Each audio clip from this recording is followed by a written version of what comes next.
Hi friends, welcome back to my channel.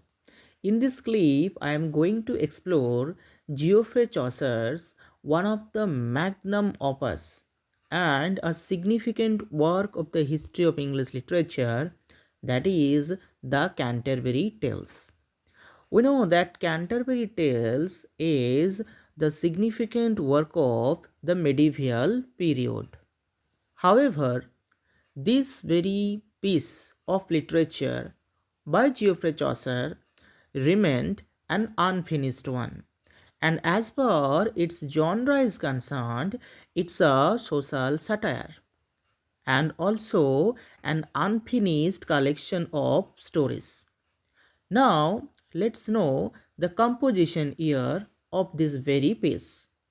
It is said that Chaucer composed the Canterbury Tales between the 1380s and the early 90s.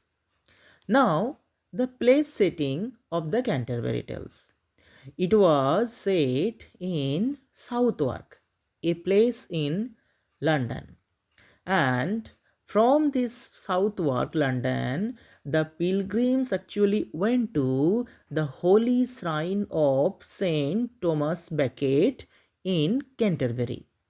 And as per the time setting is concerned, it was set in the month of April. Now, let's know something about the plan or the strategy that Chaucer had behind the composition of this piece. Chaucer actually planned to compose in total 120 stories by the 30 pilgrims, that is, two on their way to Canterbury and two on their way back to Southwark, London. However, as we already got to know, this entire piece or the strategy of the author remained an unfinished one, because out of the planned 120 tales, Chaucer was able to complete only 24 tales before his death. Now, the point is that how many pilgrims were there in the pilgrim party? The party who actually went to the Canterbury from Southwark, London. The answer is, of course, in total there were 31 persons, including the narrator and the host. So simply it means 29 pilgrims were there along with one narrator and the very host Harry Valley. Now, what is about this host? The host was the owner of the Tavern Inn that was situated in Southwark, London. Now, what is his function as per the plot of the Canterbury Tales is concerned? Actually, this very host Harry Valley offered a storytelling contest among the pilgrims just to lessen their boredom or monotony of the journey, saying that each of the pilgrim would tell two stories on their way to Canterbury and two on their way back to London. This is how Chaucer actually planned a group of 120 stories.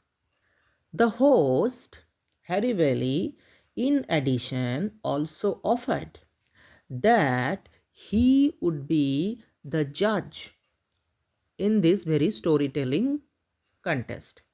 And at the same time, he also informed the pilgrims that the best storyteller would earn a prize, that is, a free meal in his tavern. So, already we get another point, that is, the host Harry Valley himself became the judge of this storytelling competition. Now, next important point that we must remember is all about the themes which have been portrayed in this plot of the Canterbury Tales by the author. The themes actually include the aspects like social folly, love, friendship, and corruption, and others as well. Now, another very interesting and must know point about the structure and composition of the Canterbury Tales is the very language in which it is actually written. So, it is written in Middle English language, and this way Chaucer advanced as well as established the Middle English as a literary language. And as per its style is concerned, it's a frame story, and it also uses the aspects like humor and realism. Now, one most significant information about Chaucer's Canterbury Tales is that it also contains two prose tales apart from the verse tales. Now, what are these two prose tales in the Canterbury Tales? These are the Parson's Tale and the Tale of Melivius. Now, the characters. We must know the characters. So, the characters include the narrator and the host Harry Valley, along with the pilgrims, like the knight, his son, the squire, wife of Bath, the pardoner, the prioress, and others. Now, let's explore the key points regarding the Canterbury Tales one after another. It's a collection of tales about a group of pilgrims. The pilgrims, along with the narrator and the host, went to the Canterbury from Southwark, London. By nature, this literary piece of Chaucer is an unfinished one. The Canterbury Tales, which is a collection of stories, contains 24 tales by 24 different pilgrims on their way to Canterbury. Each of the tale is named after the individual storyteller. The finished stories are of approximately 17,000 lines. The pilgrims or the characters were carefully chosen by the author from the different stratas of society. Here, the author depicts the different social classes of the 14th century medieval England. Their journey was from Southwark, London to Canterbury. Among the 24 finished tales, the knight's tale was the first because the knight is the higher in the social hierarchy. Chaucer planned a huge plan to compose 120 tales but was able to complete only 24. It's a religious journey as taken by the pilgrims.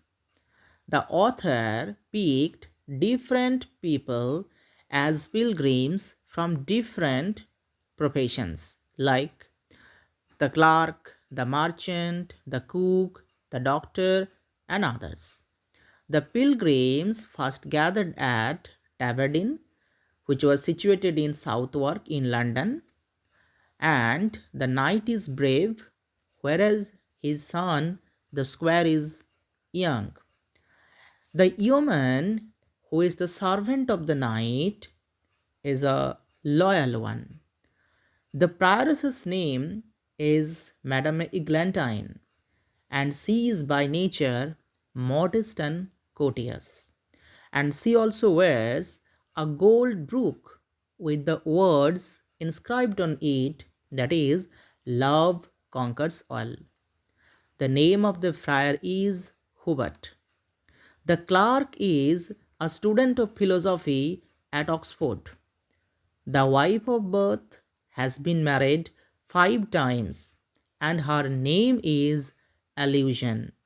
And he is going to the Canterbury in search of his next husband. The Franklin is a wealthy landowner. The Parson and the plowman are two brothers, and the most important information is that both the brothers are honest and virtuous, where the very theme of corruption has also been delineated by the author in this same piece. Next, the pardoner, who is also a very significant character here, sales pardon. So, of course, he is a negative one. Next point is about the narrator, who is having a very specific role in the plot of this Canterbury Tales, because the narrator records everything. And the next point is, of course, about the host Harry Valley. Already we got to know a few things about the host Harry Valley. However, the new information is that he was the leader and the guide of the pilgrims.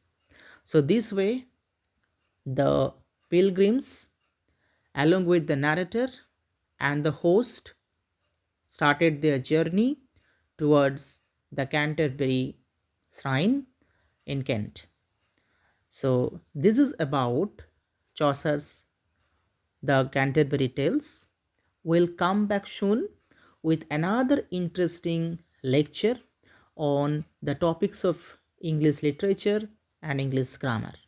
So please stay tuned to my channel and also like, comment, share, and subscribe to it. Thanks for watching.